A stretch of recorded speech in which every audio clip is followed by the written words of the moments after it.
All right, here we go. Big Daddy Shan Day 1249 at the park. So, well, how am I going to start this video? My car's really messy, right? I mean, some of you guys could probably guess, like, oh yeah, his apartment's messy, things, whatever. But okay, so my car is like a disaster. There's like, my dress jacket back there, my Club 33 jacket, and a Dodger jacket, my hat, my pork pie hat. I have like some boxes, some backpacks, and then this hat, my workout gear, my golf clubs in the trunk. A lot of stuff in that car, and it's super dirty. So yesterday, when I was driving back from High Desert, my bottom of my splash guard totally like just flies down, whatever, and just scraping the whole like you drive at 80 miles an hour, and then it sucked. I pull out the freeway, go to the truck stop. As soon as I open up the door, the wind almost blew off my door, right? And then so I'm like, gosh, okay. It says maintenance required.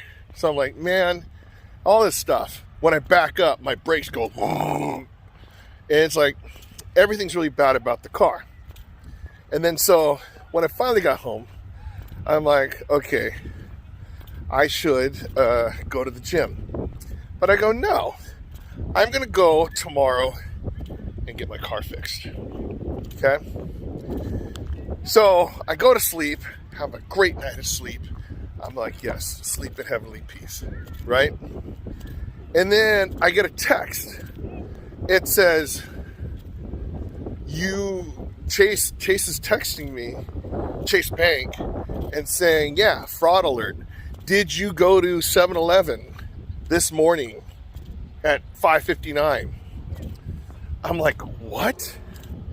It's like, and I said, no. Like, okay, it's probably like fraud and stuff like this. It's kind of funny because, okay, usually if Chase goes unusual activity, okay? Now, it's kind of flattering that they didn't think that I go to 7-Eleven and they go, oh, it's weird that you go there. But, maybe because it was like before 7 o'clock and, But then again, I don't use my debit card. So, but I thought about it. It's like, okay, the other day I went to the bank. They're going to give me a new debit card, right, with the Disneyland thing on it. But I always have a spare in my car. So I'm thinking, okay, as dirty as my thing is, did it fall out? I figured, you know what, charge it back, no big deal, right? And then so I got ready, went to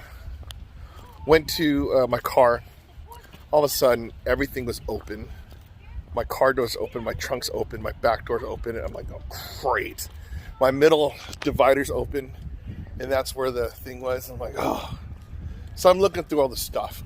I'm going, oh my gosh. I'm basically robbed. Hold on, I can use the restroom. All right, well, there you have it. I was robbed. So it's kind of shattering when I've been living here for almost 11 years. 10 plus years, right? And I never got robbed or anything bad or whatever. I never even thought about it. I didn't even think it's a possibility. I mean, yeah, that homeless dude getting the bottles in the trash cans almost every other day, right? And the people leaving the front door stuff. And, it's one of those things where you don't really pay attention until it happens to you, right? So anyways, I'm assessing the situation. I noticed the trunk was thing. I look in the back trunk. My golf clubs are still there. I'm like, okay, these people, they weren't a golfer, right?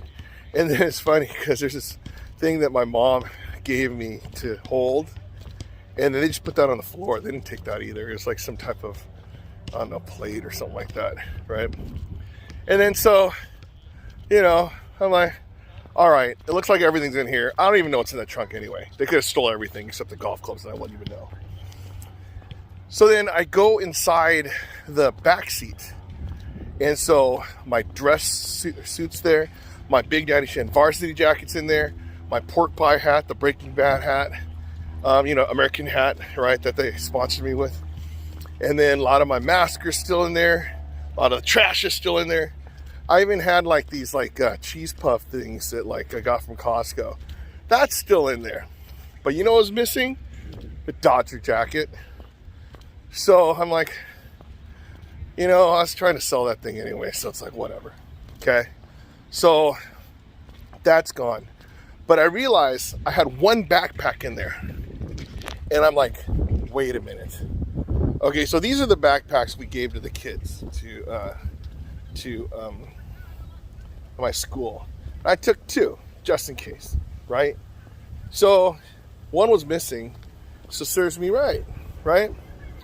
But that was the one that's missing is the one that Kent gave me his Microsoft Surface Pro 7.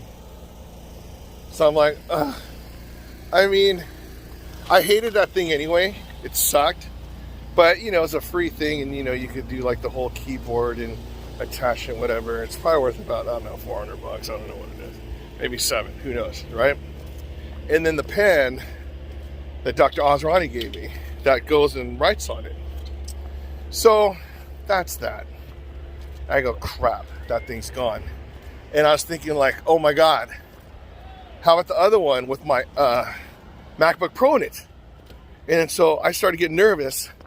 Then I remembered for Disneyland, I brought that backpack inside. I took out all the MacBook Pro and all this stuff so I could bring snacks for Disneyland. And then so that was safely inside the house. So I'm like, all right, cool. So, if I was to lose one, Surface Pro, that's fine. Right? And then in the front seat, I go in there. Okay. When I normally put money in the middle section. Now, I think it doesn't matter if I tell you right now because I'm not going to do it anymore, right? But when I knew that, I went to the bank the other day and they gave me a new ATM card. I was going to be ATM cardless. I didn't even think the ATM card worked. And then so I took out money. I took out $1,000, right? And I don't know why I took $1,000 out. I usually take out like 100, right? Maybe 2, just in case, who knows. But I'm thinking, oh, vacation, whatever, right? Normally, I would stick it in that middle compartment.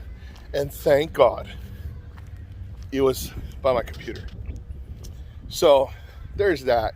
So there's a bunch of receipts and stuff, whatever. And then, the glove department, there's nothing in there except old registration, right? And on the top, where my sunglasses are my dad's Cartier glasses. I would have flipped if I lost those. And usually I have $100 in those things too, right? But I took that out one day because I needed it. That's why I had the emergency money. So that's that. And so I was upset about the whole thing being robbed, okay? So when I'm robbed, I'm thinking, oh my gosh, you feel like startled. Do I need a gun? Do I need a knife? Do I need a pack? Do I need to stay behind my car because the robber's gonna come by again, right? And I thought about it after this one thing. What happened was, I didn't lock my car. I had like those little, these things right here, right? And what it does is you keep it in your pocket and you put your hand over the thing and then it unlocks and then you open it. And then when you leave your car, you're supposed to press on the thing and then you hear a button snap and that's it. Me, for the past whatever years, thought that as soon as you leave the car, it automatically locks. Well, no. So I'm sitting there thinking like, okay, A, it's my fault, okay? B, they did not take that much stuff. Yeah, my Dodger jacket, Surface Pro, but they left like a lot of the stuff that's more valuable to me, but I'm sure they just took it because they just didn't have space or something. But here's the thing. I know that I could have called 7-Eleven or went over there and say, hey, look, you got a fraudulent thing. This guy robbed me. Can we go on the tape on this person using my card? Right? And yeah, I still got to file a police report. But, I thought about it.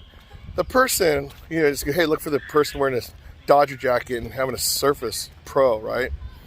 Probably selling it, and then maybe he'll get tracked by my school district and somebody goes to jail. Who knows? But we're in California. No one's going to jail, right? So here's the thing, though. I had a near full drink in my car, right? It's like soda or something. I don't know what it is, right? And so it's in my thing. But when they scattered everything, they actually took the time to put that drink on the floor of the passenger seat. So I'm thinking, these are really nice robbers, right? They could have spilt it. They could have, threw it somewhere or whatever, right? But what happened is they actually took the time to just leave it on the floor. I'm like, okay, this could have been a lot worse situation. I could have had a lot of things happen, but I didn't. So, I'm driving, going to get my car fixed, frustrated. But then, went to Luis's family's, Classic Eagle and Whittier, their family business. And then so, hey, can you fix my brakes? Can you fix my bumper? You can fix my tires and all that stuff. I mean, my brakes were squeaking really bad, but because the last person put metallic brakes on a metallic pad, and so that's what all the noise was. He said, no, you got to put ceramic. Okay, so we put some ceramic brakes on. And then so he said, dude, you got to change your tire, like now. I go, what do you mean? You've been driving so much, but did you see this tire? I go, what's wrong with the tire? He gets his keys. On the side of my tire, there are two cracks that were this long, okay? And then it's it looked like you could fit a belt in between those things. He stuck a key in there. I go, oh my God, I better get new tires. So I changed those tires today. And then my oil change. It said maintenance forever. Maintenance required, whatever. That thing's been on there for about a week and a half. Okay? So I'm not taking care of my car. And then he said, there's no brake fluid. And there's near no brake fluid. And then so there's a chance that my brakes wouldn't work. I'm like, oh, okay. And what else was there? He showed me some other stuff that, could possibly go wrong. Okay? But we fixed it all and it felt great. And I spent most of the day hanging out. And all of a sudden, everything about the robbery just went away. Because I think this is a lesson that I should have took care of my stuff from the very beginning, right? It's I should pay attention when I lock my car door. I mean, it's common sense, right? But now, do you think I'm ever going to forget? No. And if the cost was minimal, my wallet wasn't in there, and I didn't lose my glasses, I didn't lose anything super special to me, right? And then also all the maintenance stuff that I should have taken care of a long time ago, right? And I didn't get my brakes didn't go out, so I didn't get an accident that way. And then my tire didn't pop on the freeway. I mean, there's a lot of different things that could have possibly happened, but it just happened that this day is the day where everything worked out.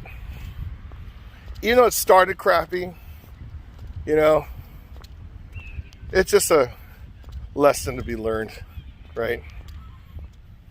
That's my story. All right, there you go. Day 1249 in the books. So, once again, I had a bad day, but I had a great day as well. You'd have both, And I'm going to end it with eating a bunch of fish.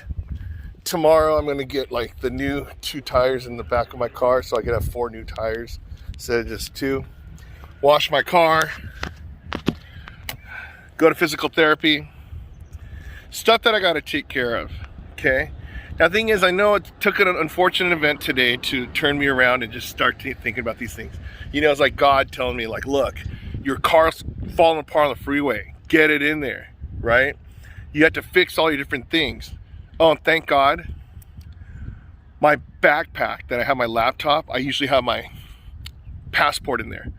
But when I took it inside and I didn't find it, I'm like, oh, okay, it's in the car somewhere, right? So when I came inside the car today, my passport is in the back seat. Thank you very much. So a lot of things happen on this one. People say I'm a lucky dude. I feel like I'm blessed on this one. I was fortunate lesson, okay? But my lesson today is to tell you, don't wait for one of these type of special circumstance things happen, because I was extremely lucky, okay? So it's not, and then I was lucky and fortunate that it was just a minimal costing situation, okay? It wasn't like something that like, oh man, I lost this and I got a major accident, oh, and I lost an arm or whatever, okay? No, I mean, I'm still healthy, still fine, got all my stuff taken care of, and I feel great, okay? But just, yeah, just learning from getting robbed. That's basically what it is. Anyways, Big Daddy Shit Day 1249. If I get exercise 1249 days in a row, you get exercise 1249 days in a row. Because if I could do it, you could do it. And I'm doing it. Learning from getting robbed.